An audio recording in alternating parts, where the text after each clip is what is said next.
Yes. Okay. Yes, we're back with another rider, another episode. Today we have what's your name? Mary in the house, and Mary's been a care worker, now she's a support worker, and she's just been explaining the trials and tribulations that they go through. So you're telling us about your So go on. So I used to have this client, she's been supported with her personal activities. She lost her leg at a very young age, and everybody got there because we need to switch support workers at intervals because of the timing. She has a particular time that she likes things to be done. But while we're always going there, we discovered that I personally discovered that the mom also red needs light support. camera ahead. She wants you to support her alongside with the major clients that need support that was registered with the company.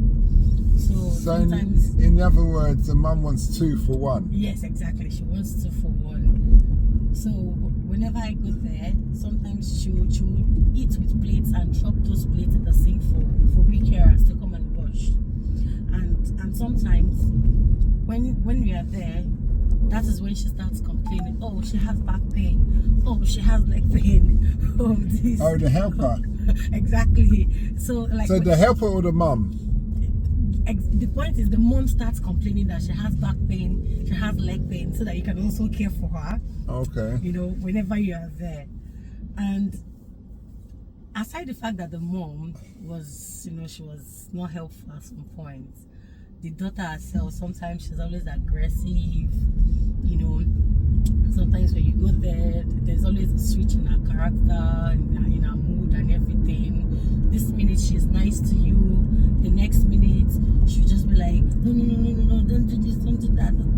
Sometimes those things are unencouraging, and you'll be like, oh my God, is it because I've come here to work for you as a support worker? And sometimes when you go to their house and probably you are pressed, some of them will tell you, you cannot use the toilets, like you can't be in their house, and you have to hold the way to the end of the shift. Really? And you have to look for your place. I understand. I'm going down to McDonald's. I'll be back in 2 hours. So to be honest, it's always very challenging. So this particular lady, her character is just, I don't know, it's just somehow. So on this fateful day, the office asked me to go to her place for 7 o'clock. Our normal shift was 10 o'clock.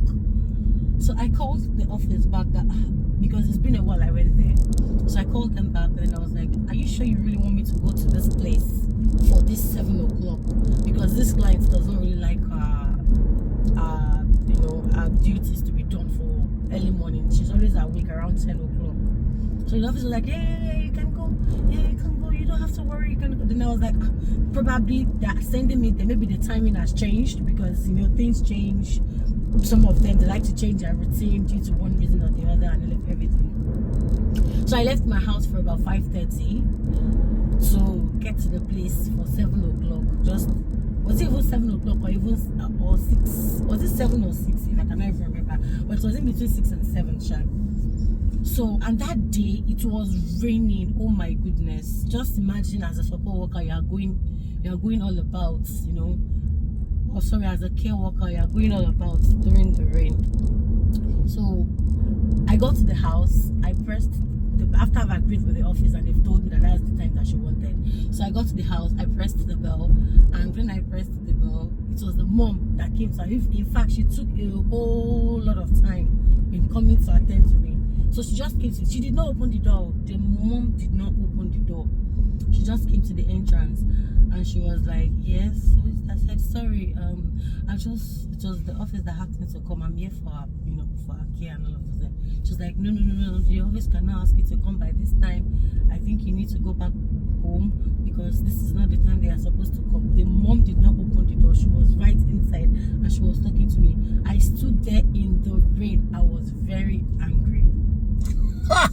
But why? I would have just gone home. I'd have just found the boss. The point is, sometimes when situations happen, you need to assess it before you can call the office.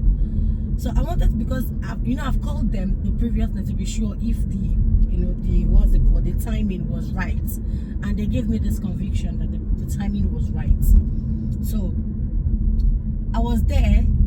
The mom said, you need to go back, or you need to call your office. It's not time yet. You need to come back around 10 o'clock when it is our own time. This is not our time. Oh my gosh. So I said the flush just opened and swallow me, because I had to leave my house that early to start my walk. You know.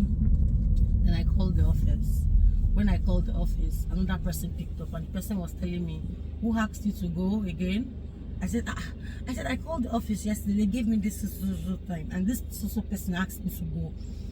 So they were like, oh, maybe there must have been a mixed up. We are very, very sorry. We are this, we are that. I said, you are sorry. What do you mean that you are sorry? Didn't you tell the office that normally they do 10 o'clock? Of course, I did. It was another person I spoke to the previous night, and it was another person that picked on that morning. So they were like, okay, you know what? I'm sorry, you may have to go home and come back. I said, excuse me. I said, what will that happen? They said, I said, I'm sorry, I won't be able to come back. You may have to look for somebody else that will do the shift. I won't be able to come back here. They said, unfortunately, we don't have anybody that can do the shift. You are still the same person that will do the shift. I was very angry, and I was like, you know what? You still want me to come back here to do the shift, Abby? He said, yes. That was when I called it with the organization. I was like, you know what? I'm not doing this anymore. So you've packed it in the job? Yeah.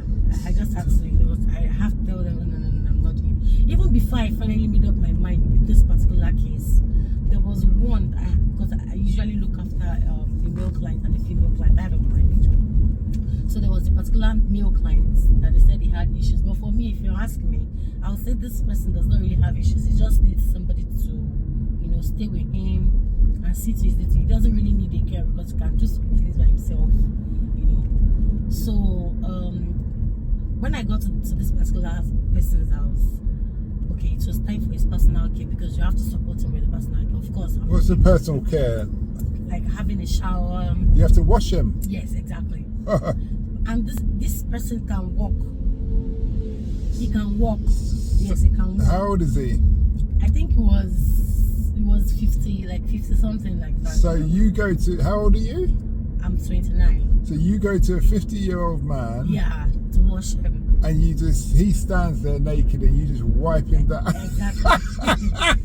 It's quite funny, but so while I was there,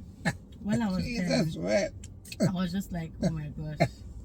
So when I was there, the man, because that do you know how many men would start saying they're sick if they could get a 20-year-old woman to wash them down? They're actually sick, to be honest. No, I'm not disputing that. But I'm just thinking, you'll say, I'm sick. Come and wash me. We have some that are actually sick, you know. So on this, I've been to the man's house before. I've been there before. So, and they usually send me there maybe for evening shifts, you know, like that. So this fateful day, I went there. It was time for his personal care. I called him out of bed, supported him to the bathroom so they can have a shower. You wouldn't believe that this man was looking at me and he was masturbating with me. What, yeah. With you? Yeah. You don't mean with you, he's masturbating looking at you. Yeah, like looking at me. So he's going, yeah, he was stroking himself looking at me. And what did you say? And I was like, I had to excuse myself, because I was like, what is the meaning of this that you're doing? I had to leave him there, then step out. I had to step out, but at the same time, I was still watching him to be sure that, you know, I was not just neglecting my duties because of his own bad habits. So when he finished, I went back in there. I just had to, you know, pour water on his body and everything. Then I stepped out. You had to clean up the mess. Yeah, of course, I had to. These are just some of the challenges. Woo! Yeah. So he's there. So I just had to. He's there. He's going, yes, Mary. It's quite funny, but to be honest, I laugh, but it's not funny. It's serious. Because didn't you report him? Of course I did. And what did they say? So immediately I finished with my shifts, they had to call the office because I couldn't call them immediately. So I called the office and I spoke to them that I think you'll be needing a male client, a male carer for this particular client, because it's not really healthy for a female to go there.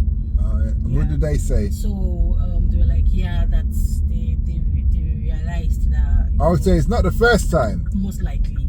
So later on, they stopped sending me there, and then I have to bring in a male carer that started attending to him. Okay. Yeah, but that was my.